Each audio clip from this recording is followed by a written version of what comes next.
c'est son Excellence, Monsieur le gouverneur de province, qui va s'exprimer pour la première fois devant les Chevaliers de la Plume, 6 mois après son investiture à la tête de la province du Kwilu en qualité du gouverneur de province. La thématique inscrite à l'ordre du jour s'avérait importante. Les lignes ont été déjà tracées. Nous allons accorder tour à tour le parole, pour ne pas parler des allocutions, moins encore de Mercurial, mais les journalistes curieux ou curieuses, les uns les autres, en rapport avec la gestion de la province du Kwilu, en rapport avec la 13e session de conférence de gouverneurs, ils vont être éclairés par son Excellence, Monsieur le gouverneur de province. Vous êtes en face, vous avez longtemps entendu, mais voilà, il est là par devant vous, vous allez vous exprimer. Excellence, souffrez à ce que le chevalier de la plume de la ville de Bandundu en particulier, mais de la province du Kwilu en général, il y a même aussi de presse nationale qui se sont joints à nous, qui vont également s'adresser à vous s'il y a le temps. Mais s'il n'y a pas le temps, ce n'est qu'une partie remise. Prochainement, ils peuvent également s'exprimer d'une manière ou d'une autre. La thématique inscrite, c'est la 13e session de conférence de gouverneurs. Pour les uns, c'est l'annulation. Pour les autres, c'est les reports. Pour les uns également, rien n'a été fait. Pour les autres également, le gouverneur est absent. Mais pour certains, ils disent, écoutez, c'est une distraction. Mais le gouverneur aujourd'hui va éclairer l'opinion sur les zones d'ombre. Et ça sera une voix officielle. Nous n'allons plus nous poser des questions, nous n'allons plus nous interroger de gauche à droite. Excellence, nous allons commencer par la première question. La première question, c'est la question du journaliste Jonathan Messa de Top Congo FM. Initialement prévu du 9 au 13 décembre, mais la décision a fait l'objet de plusieurs interprétations. Certains ont parlé de l'annulation, d'autres encore ont distillé qu'il y a un complot politique. La province serait victime de l'injustice sociale et politique. Pouvez-vous nous dire la vraie raison qui a motivé la décision prise par le secrétariat général permanent de la conférence des gouverneurs? Avant de répondre à cette question, je vais commencer d'abord par vous relater l'histoire des conférences des gouverneurs. La conférence des gouverneurs est constitutionnelle. La conférence des gouverneurs, c'est toute une institution. C'est comme ça que les résolutions prises lors de la conférence des gouverneurs sont applicables à tous. La conférence des gouverneurs a été instituée pour détecter des problèmes relationnels entre le pouvoir central et les provinces. Au début, quand on a commencé la décentralisation en 2006, il y avait trop de problèmes, des problèmes liés à ça. Et on s'est dit, on se retrouve dans cette conférence des gouverneurs pour lister sous forme d'un brainstorming tous ces problèmes. Et quand vous listez tous les problèmes, vous n'allez pas aborder tous les problèmes, vous prenez les problèmes prioritaires. Et le listage de tous ces problèmes se fait lors d'une conférence de gouverneurs qui s'organise au mois de décembre. On liste les problèmes, on priorise, et puis on évolue avec les problèmes jusqu'à avoir des objectifs qui sont les recommandations. Et on vient organiser une autre conférence des gouverneurs au mois de décembre. À l'époque, c'était du mois de décembre au mois de décembre. C'était vraiment anachronique. Vous vous retrouvez au mois de décembre, beaucoup de recommandations n'ont pas été appliquées. C'est comme ça que le président Fachi, comme il est légaliste pour la première fois, il voulait reprendre ce qui est repris dans la Constitution. Donc, le mois de décembre pour la planification et le mois de juin pour l'évaluation. Et l'autre 6 mois qui restent, c'est pour permettre à ce que ce qui n'a pas été réalisé puisse être réalisé par les provinces pour que le taux de réalisation au mois de décembre puisse avoir un chiffre élevé. Alors, on a commencé à organiser ces conférences de gouverneurs, c'était en 2007. C'était généralement à Lubumbashi, c'était généralement à Luluabourg, Kananga, c'était à Goma, ainsi de suite. Et là, nous sommes dans la configuration des 11 provinces. Là, nous sommes dans la configuration des 11 provinces. Et maintenant, par rapport à la configuration des 26 provinces à l'avènement du président Fachi Beton, c'est maintenant 2 fois. La première fois qu'on a commencé le style de 2 fois par an, c'était au Tanganyika, à Kalemi. Tanganyika a organisé au mois de décembre 2024 et au mois de juin 2025, c'est la province du Lualaba avec comme capitale Kolwezi. Et nous avons été cités comme pratiquement la 2e province dans ce style-là. C'était le mois de décembre. On nous a planifié au mois de décembre. Je crois que nous, on a fait ce qu'on pouvait faire. Ce qu'on pouvait faire. Personne ne fait des choses à 100%. Mais nous, on estime qu'on a fait ce qu'on pouvait faire. Et nous, si la conférence était prévue au mois de novembre, on était prêt à organiser cette conférence avec les résultats.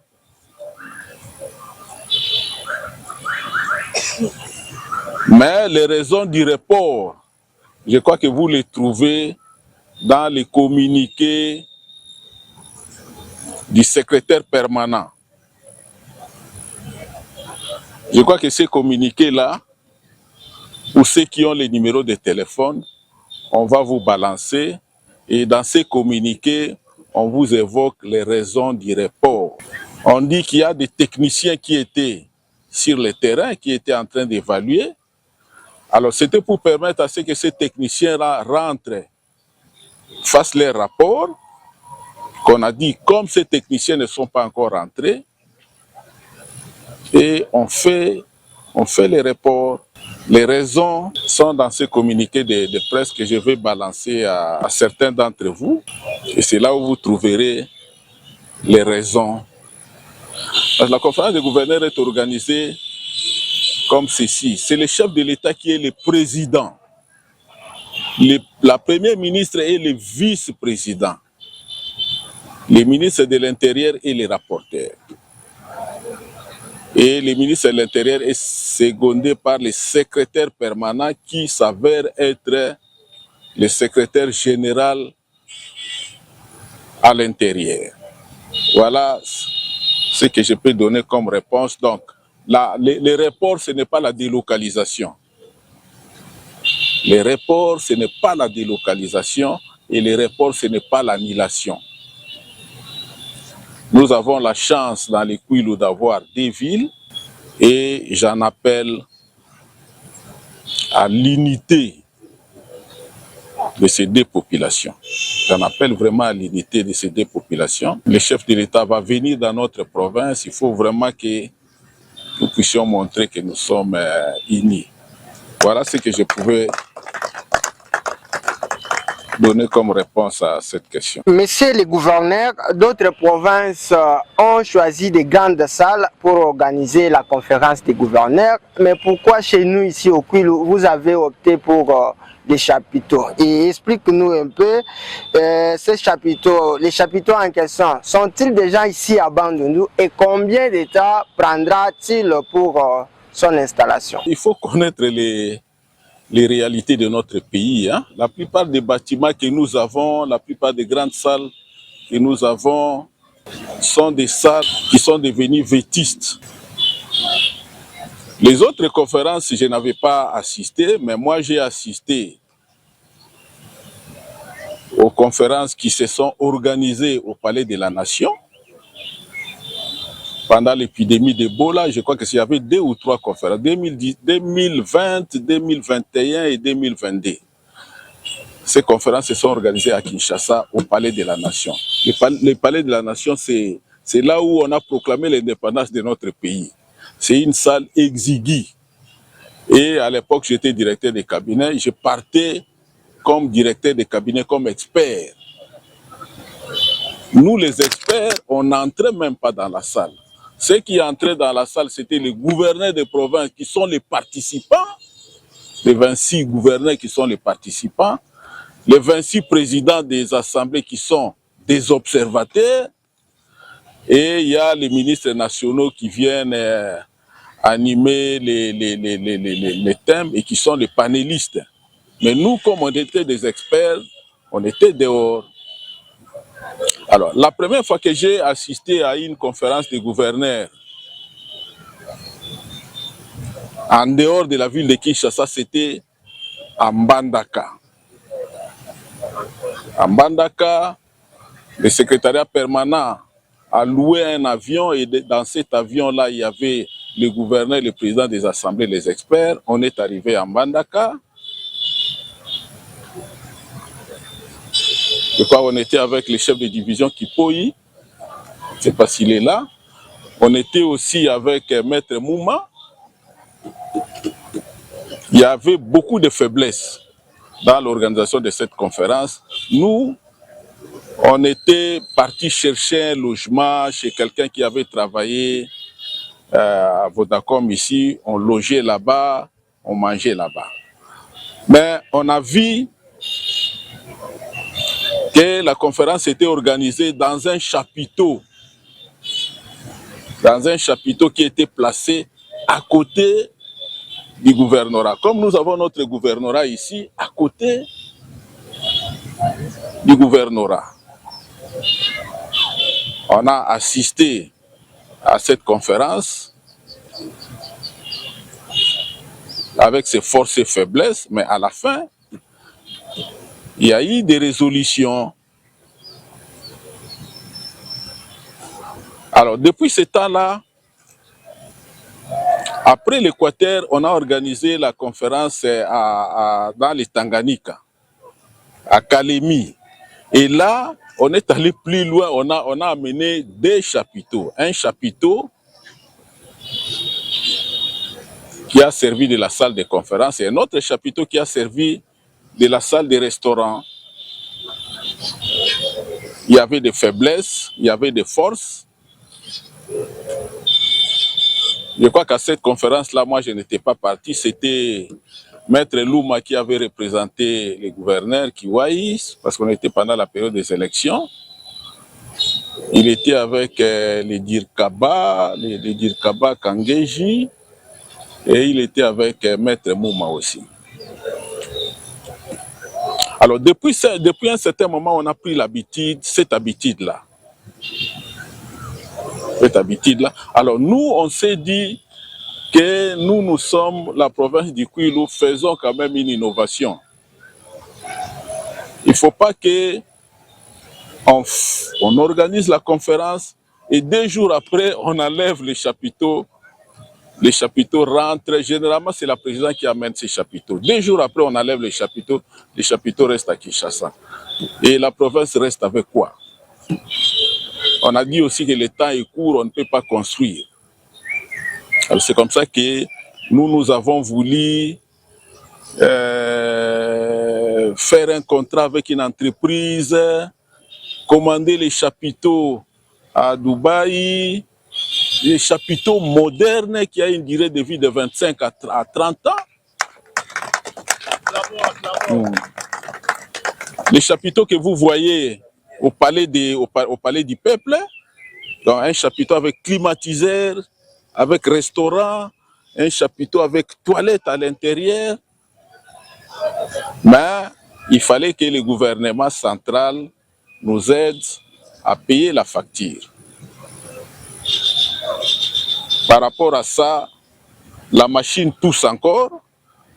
C'est seulement la partie gouvernementale qui ne respecte pas, mais la société OGEC que vous voyez là-bas, et ils sont en train d'avancer par rapport à ce qui était prévu dans les contrats. Ils nous ont donné 10 motos qui sont là à ma résidence. Ils sont en train d'aménager les socles. Et ce sont des grands chapiteaux de 65 mètres sur 45.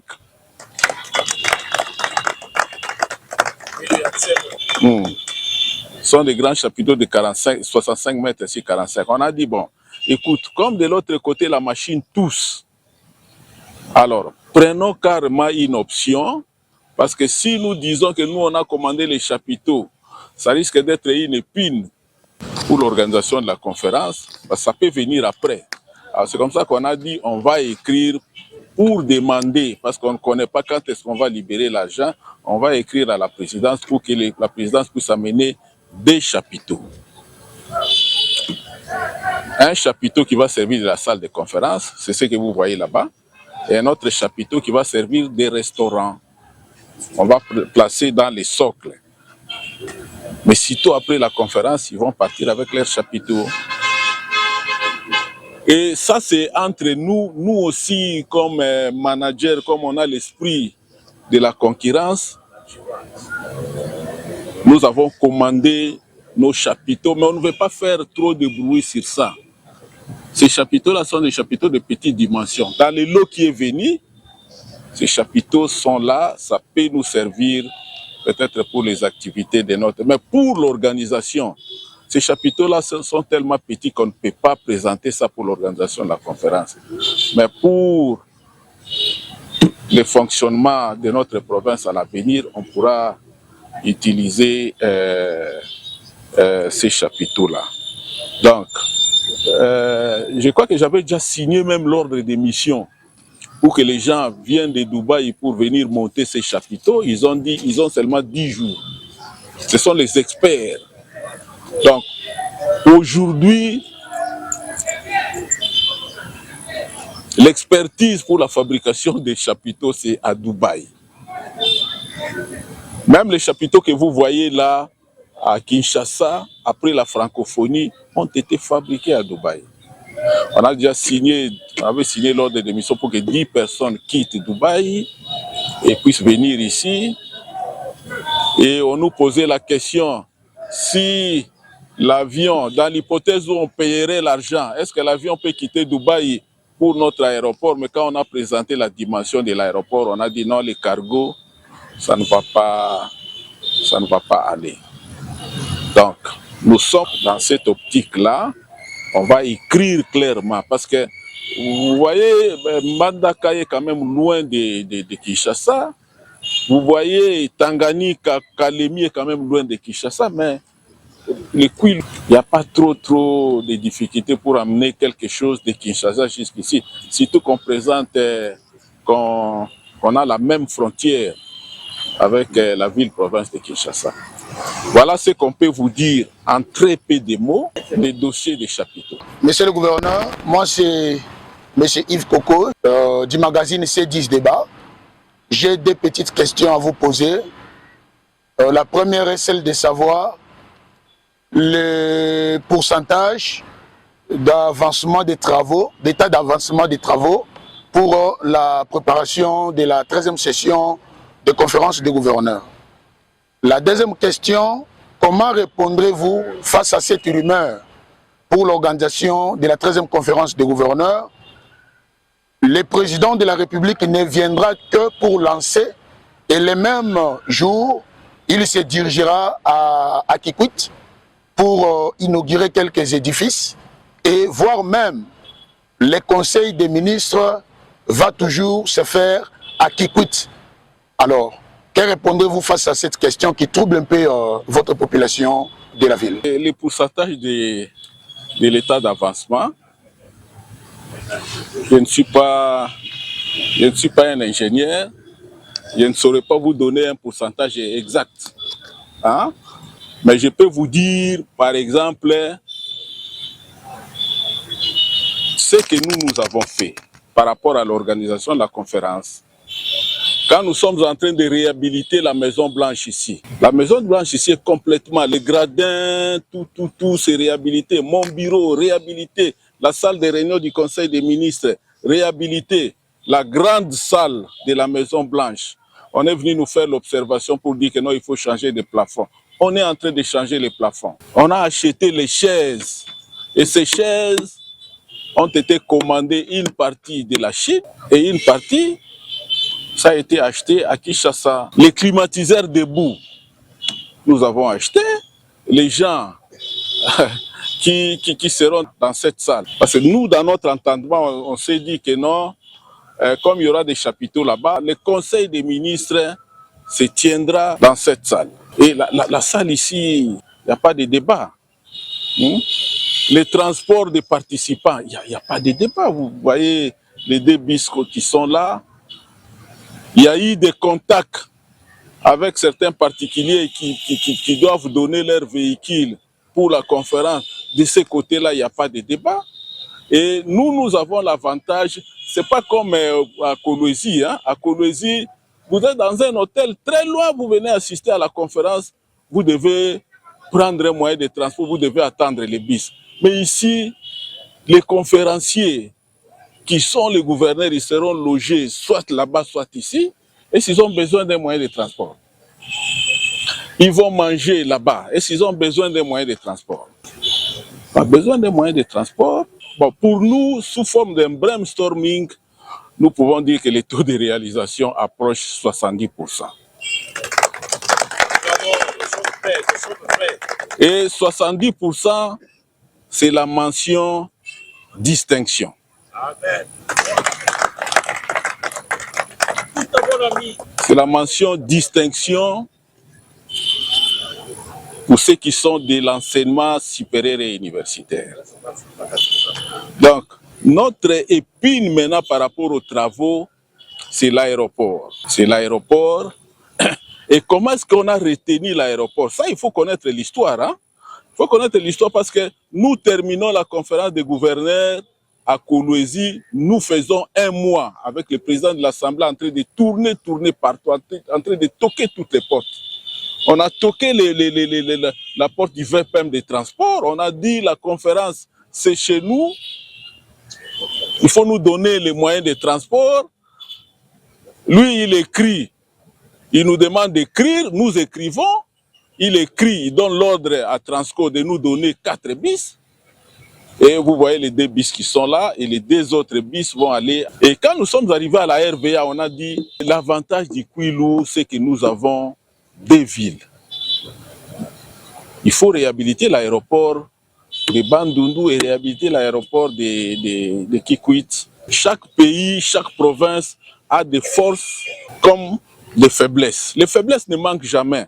Par rapport à Bandundu ville, la réhabilitation de l'aéroport, la faiblesse c'est que les petites pierres là, qu'on appelle les concassés, ça doit venir de Kinshasa par la route. Et vous connaissez l'état de la route. Et nous avons des grosses pierres. Alors, si nous avions la machine qu'on appelle concassée, cette machine-là pouvait fabriquer des petites pierres. Mais on n'a pas cette machine. C'est une faiblesse. Et une autre faiblesse, c'est qu'il y a une machine qu'on appelle la machine d'enrober, qui mélange les petites pierres avec les goudrons et le ciment. Cette machine, nous ne l'avons pas ici. Ce qui fait que la technique qu'on utilise pour mélanger les goudrons, les ciments et la petite pierre, c'est la technique IMO. La technique de main-d'œuvre avancée. C'est la technique qu'on a utilisée pour l'asphaltage après les bacs jusqu'à Ngandambo. Je crois que c'est notre vieux, quand il était à l'office des routes, il a utilisé, même pour asphalter de l'hôtel Moutima, jusqu'à quelque part là, il a utilisé cette technique-là. C'est ce qu'on utilise. Alors, étant donné que c'est une faiblesse, quand le Dirkaba du ministre de l'Intérieur est venu ici, que vous connaissez, l'honorable sénateur Labila, il nous a dit qu'il faudra que nous puissions demander à l'office des routes de Kinshasa de nous donner les concasseurs, de nous donner les finisseurs et de nous donner un autre matériel dont j'oublie les noms. Donc quand on sera à Kinshasa, on va écrire On a même partagé ça avec les chargés de mission du chef de l'État, chargés de la zone ouest. Quand on sera à Kinshasa, on va écrire au ministre des ITPR avec copie pour information au chef de l'État et au ministre et au DG de l'Office des routes pour que ces matériels arrivent ici. Ça, c'est la première hypothèse. La deuxième hypothèse, c'est de chercher Karma, une autre entreprise qui va sous-traiter. Mais comme on a déjà sous-traité avec l'Office des routes, quelle sera la procédure avec la deuxième entreprise? Ça, c'est le point d'interrogation. Mais on est en train de forcer. Je crois qu'ils ont commencé les travaux. Nous, on a fait les démarches, on a arraché les financements fin juin, mais le financement est arrivé ici le 17 novembre. Ils ont commencé les travaux le 17 novembre. Donc, c'est déjà un retard. Mais sinon, pour le reste, en tout cas, même là où nous sommes allés assister à des conférences, il n'y avait pas que des forces, il y avait des faiblesses aussi. J'ai une petite question. Étant donné que les confrères ont pu s'aborder sur l'aspect des préparatifs de la 13e conférence des gouverneurs, permettez que je vais poser une question sur la gestion de la province. Ma question est celle-ci. Quelle est votre perception par rapport au fonctionnement de la régie financière de la province, la DGREC bien sûr? Et quel bilan faites-vous par rapport à la mobilisation des recettes dans la province du Kwilu? La régie financière de la province, qui au début on avait appelé BRB, à un moment donné, ça a changé de nom, REFIC, à l'époque du gouverneur Balabala. Et bon, je crois que il faut d'abord, la France est développée aujourd'hui. La France s'est développée aujourd'hui. Mais combien d'années la France a fait pour être là où elle est? Donc l'histoire des régies financières, ça a commencé à Kinshasa. Ça a commencé à Kinshasa juste en 2007. C'était à l'époque du gouverneur Kimbuta. Vous avez vu comment il était combattu à l'époque. Il a eu des problèmes avec les députés nationaux, Kalombo, tout. Et ça marchait. Nous tous, nous avons emboîté les pas. Et toutes les régies du pays, même la régie du Haut-Katanga, même la régie de Lualaba, les animateurs vont faire les stages à Kinshasa. Donc la régie est en train de faire du chemin avec ses forces et ses faiblesses. Il y a un problème de la formation. Au début, quand les gens qui ont travaillé dans la régie BRB, je crois qu'ils avaient bénéficié de la formation financée par les PNID, je crois que les PRCG aussi. Je crois que nous, on doit reprendre toutes ces petites choses-là pour que la régie soit au top. Mais la régie a les forces, la régie donne des moyens à la province pour son fonctionnement. Depuis que nous sommes là, moi j'ai été investi au mois le 2 juin, jusqu'à présent. L'argent qui nous aide à fonctionner, à payer les fonctionnaires, mais ça vient de la régie. Ça vient de la régie. Je suis en train de me taper sur la poitrine ici pour dire que nous, on a commandé les chapiteaux de la France, on a acheté les chaises, on a acheté les lampadaires. Vous voyez maintenant Wamba tel que ça se présente, et une partie, on en a ajouté. Et quand on va mettre donc Bandundu Lokola Kinshasa, l'argent est venu de la régie. L'argent est venu de la régie avec ses faiblesses. Hein? Je crois qu'il faut pas seulement voir en noir le fonctionnement de la régie. Donc même Kinshasa, qui a commencé à aller à Kinshasa, vous trouverez des faiblesses, vous trouverez la direction de la régie de Kinshasa, c'est en face de Mamaïm. Tous les jours, quand vous passez là-bas, vous voyez les gens se manifester avec des rameaux, tout ça. Quel que soit ça, la régie est en train de s'améliorer progressivement. Il ne faut pas attendre de la régie. La façon dont la régie fonctionne, c'est la même façon que la régie de Tanganyika fonctionne. Nous, les gouverneurs, on cause les mêmes faiblesses que nous avons. Ce sont les mêmes faiblesses que les autres régies ont. Mais sinon, il y a ce qu'on appelle une mobilité ascendante. Hein, telle que la régie a fonctionné en 2008, ce n'est pas la même chose que la régie a fonctionné les années à venir, ce n'est pas la même chose que la régie fonctionne maintenant. Donc, on est en train de s'améliorer progressivement et dans quelques années, on sera au top. Donc, sa question sera complétée par une petite question par Francino, qui s'appelle Nadia, qui va également compléter sa question. Merci beaucoup de la parole. Et une petite question, c'est toujours en rapport avec la question de la province. Excellence, la population se demande de vos promesses faites à l'Assemblée provinciale. Qu'est-ce que vous avez déjà dit? Voilà, je crois que le texte exige à ce que les gouverneurs de province, avant qu'ils soient investis par l'Assemblée provinciale, puissent présenter un programme d'action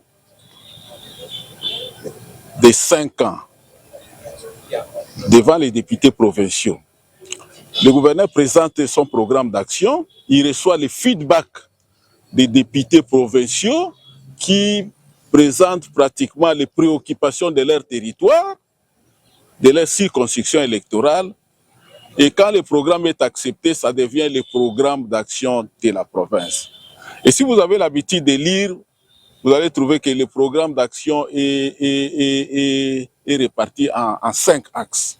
Je vais citer comme ça sous forme de brainstorming. La gouvernance provinciale et locale, la relance de la production agricole, la réhabilitation des routes, les infrastructures,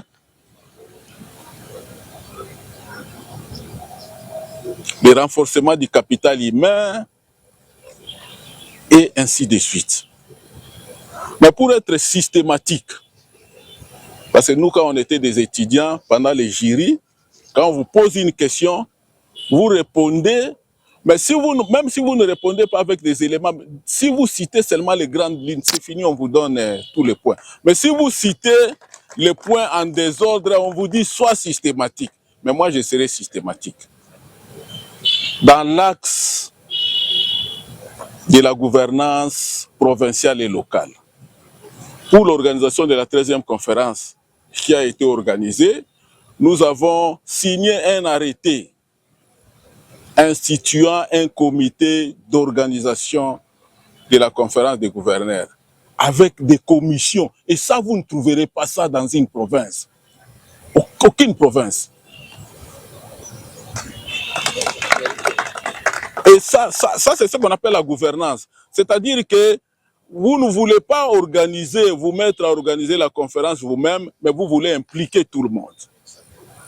Il y a des commissions, il y a la société civile est là, tout le monde est là. Ça, c'est la gouvernance provinciale. Et par rapport à l'axe de la relance de la production agricole, je crois que vous connaissez Cap Congo qui est dans la culture vivrière, les maniocs, les maïs, tout ça, c'est grâce à l'accompagnement du gouvernement provincial, grâce à l'expertise du gouvernement provincial. Il y a la société biotech qui se trouve dans le secteur de Kwenge, qui transforme les maniocs en alcool éthylique. Donc les maniocs plantés par les mamans sont achetés par cette entreprise. Les mamans obtiennent quelque chose pour payer les minervales de leurs enfants et ce manioc-là est transformé en alcool éthylique vendu à Kinshasa. Et ça, c'est grâce au gouvernement provincial. Parce qu'ils sont passés par ici, nous avons partagé les projets et les projets maintenant fonctionnent. La culture de palmeraie à Vanga, c'est le gouvernement provincial. Et bientôt, l'usine de Dima. On a réhabilité la plantation de cacao. Les dimanches passés, j'étais là, mais c'est extraordinaire. On a réhabilité la plantation, les plantations de caoutchouc, mais c'est extraordinaire. Vous savez que dans l'histoire, avant que les colons trouvent les minéraux dans les Katanga,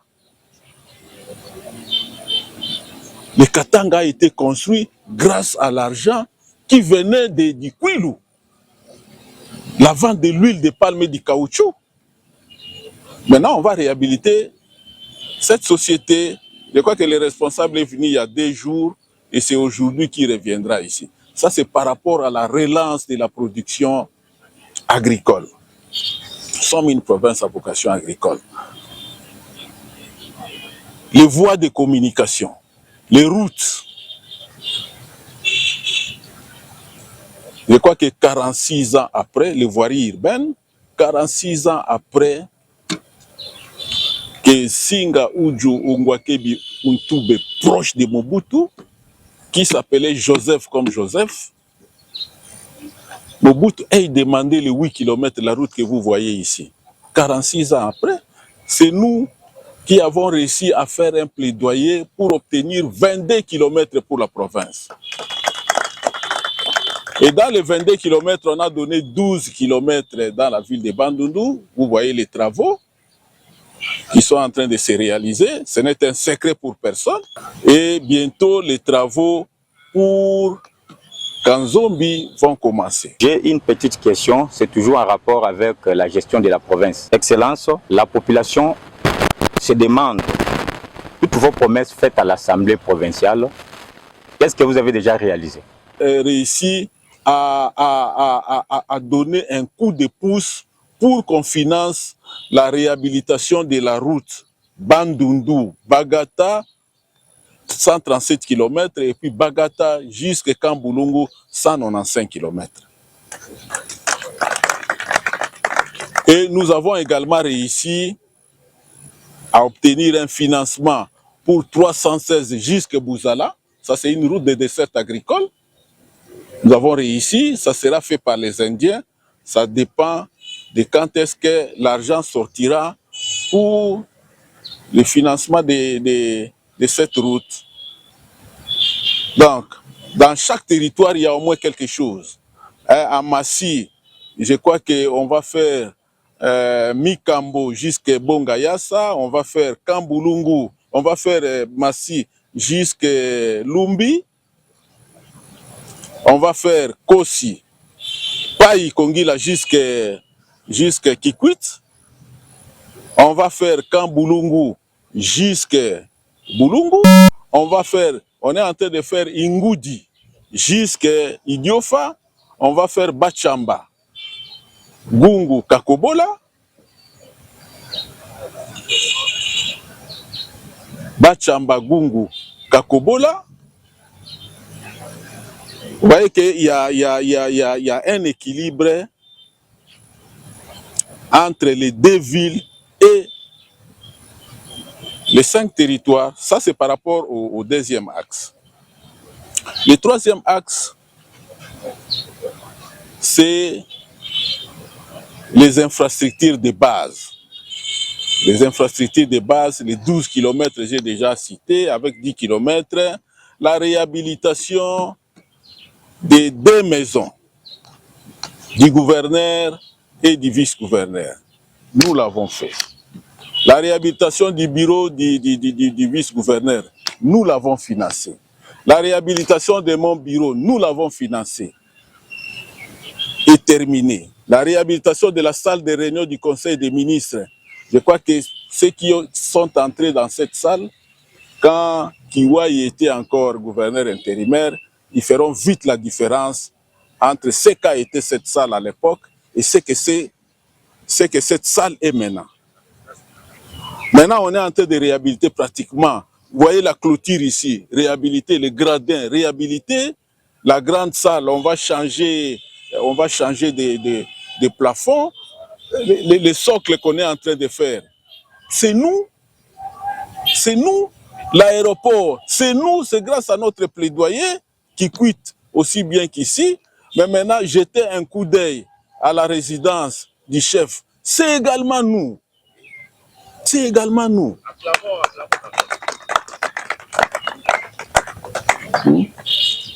Donc, l'éclairage public que vous allez vivre, c'est nous. Les chaises que vous verrez à la salle de réunion, c'est nous. Nous avons appuyé la réhabilitation de la salle du commissariat provincial de la police. Il est un secret pour personne que ce bâtiment-là a été victime des dégâts, des pluies. Et nous avons contribué, nous avons appuyé. Nous avons réhabilité les bacs de Bagata. Nous avons pris en charge les déplacements de la pelle excavatrice, la pelle que vous voyez là. C'est nous qui avons supporté les transports.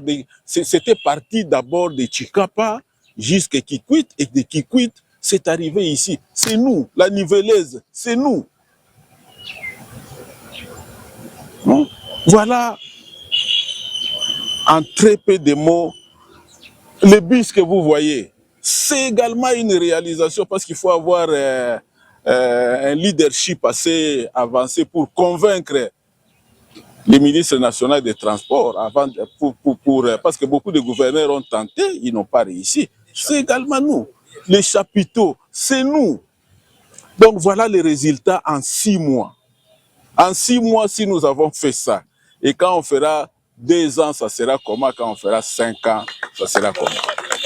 Donc, pour nous,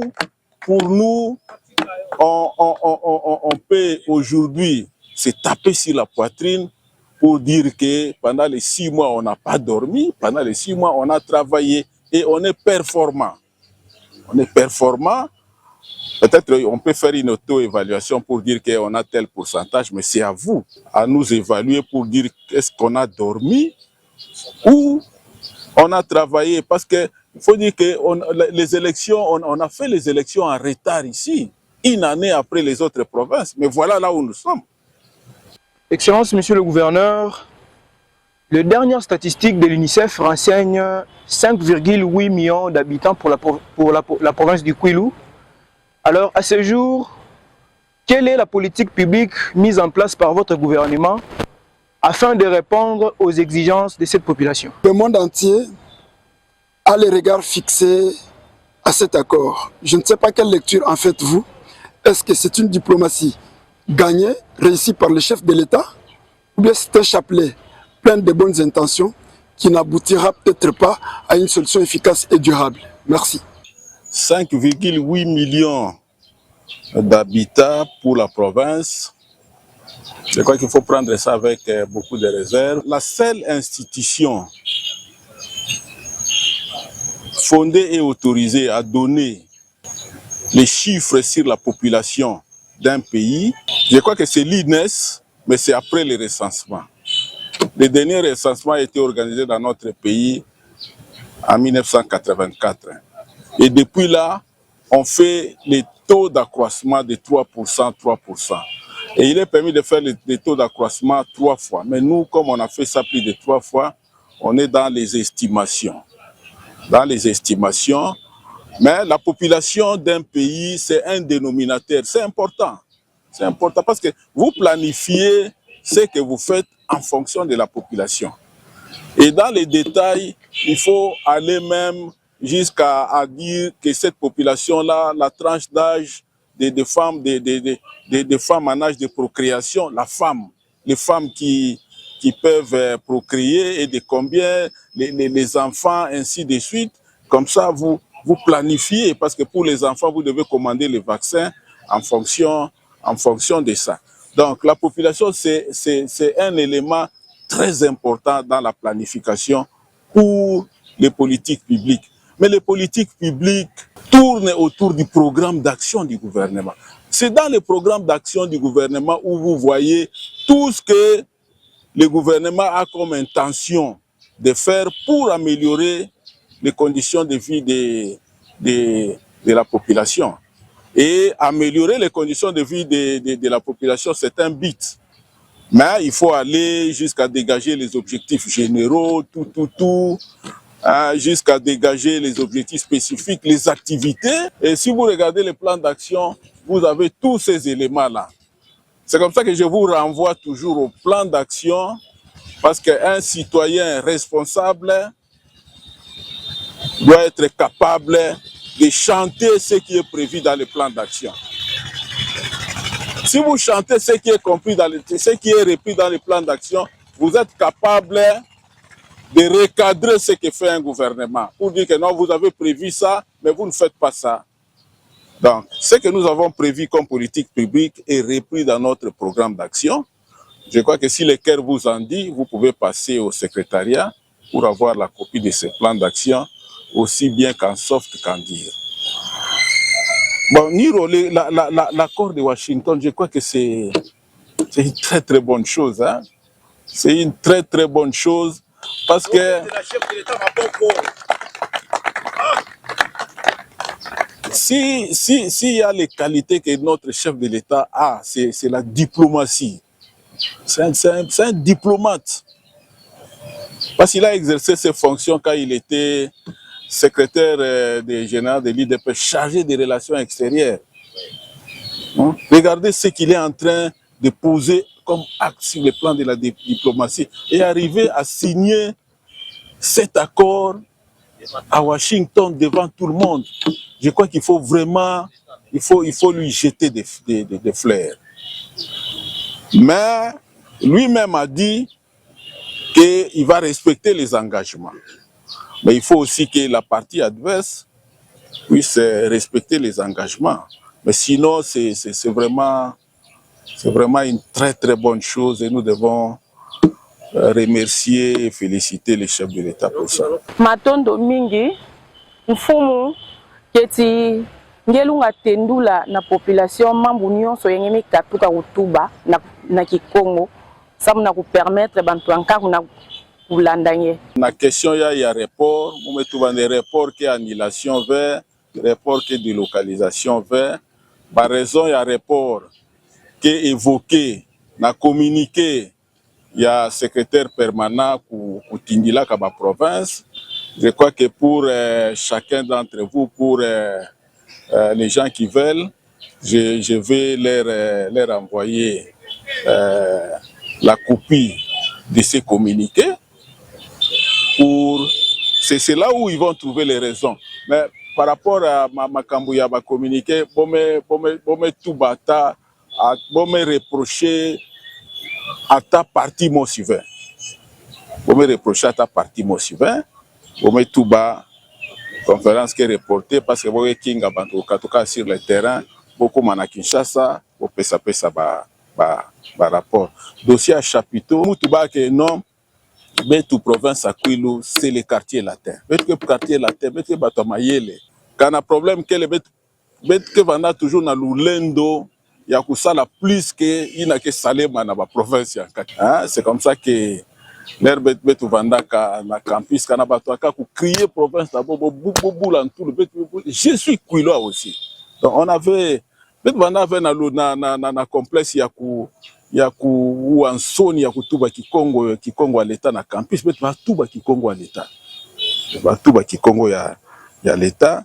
Alors na yo betu zola quand des chapiteaux ya eke kuisawa yo vanda quelque chose qui va servir de modèle, la beauté à province. Les séminaires peuvent quitter Kinshasa pour venir ici. Nous avons voulu copier pratiquement la francophonie. C'est comme ça que nous avons contracté la société, moi aussi, mais retard, mais Salema, tout. Mais même si retard, il y a mais Salema, mais tout puis là, dans la province, on attaque à chapiteau ou 4 ans na présidence. Mais tout puis bon attaque à chapiteau, t'as 4 ans na présidence. Il y a tout ça là, ça peut servir la province pour la postérité. Alors, les travaux et réhabilitation, quel pourcentage? J'ai dit que bon, pour moi, le pourcentage est de 70%, ce qui est la mention distinction.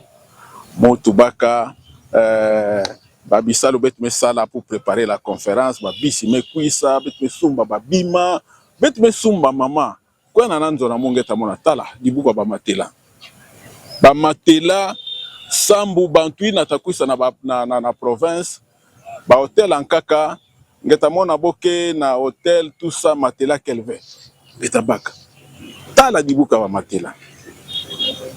Hein? Donc, Betke Bantoa Lulendo, Betke Sala pour représenter la province, mais même si Betke Bantoa Lulendo, Betke Sala Nyon Sauvé, mais Betke na fierté na yi na Betke Sala déjà.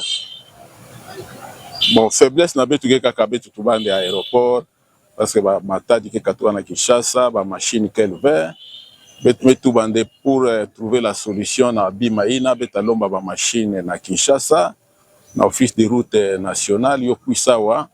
Yo sala babisalo yo ko accélérer babisalo sambu yo kwena na toile mais kisalo ya ebetke sala yo ka kisalo na betu vert yo kisalo na benu population de temps en temps benu benu lutaka benu bege luta beme kuma kimuntu kana be manisa vert en tout cas betaba na benu d'accord vert c'est ça le suivi et évaluation. Le suivi ce n'est pas seulement le gouverneur. L'appropriation, c'est tout le monde. Nge mona directeur office de route nge tuba. Ki salu na nge manisa. Nge me kuma nan ki niveau. En tout cas, bete kinga nge il faut nge manisa. Nge mona agent ya RVA tout ça. C'est ça le suivi. Donc il faut bete pour se partager. Ça mon aba réalisation ya gouvernement provincial bete mesala yina bete mesala. Ba en tout cas mona yo. Parce que mona yo ki makubumba na 20. En tout cas, mon ayo et la question bon me poser tout ça la politique publique, la politique publique d'un gouvernement responsable, ça ne sort pas de la bouche d'un gouverneur. C'est consigné dans un programme. C'est consigné dans un programme. Et ce programme, la programme il n'a que bon boussole. Songanzila, yo ke bon songanzila. Yonde mutu ke soke ke songa betu de beta kwenda na gauche beta kwenda na droite beta kwenda na nani. Donc betu kele na boussole ke programme d'action na betu accord betu me féliciter président na betu ça mon signature ya accord ina yani mo ça metu bande ata respecter ba engagement betu ke féliciter et nous croyons pouvoir soutenir que betu ta kuma betu ta donc voilà na betu ta kutuka vraiment Nangemba pila betu bana tete. Merci.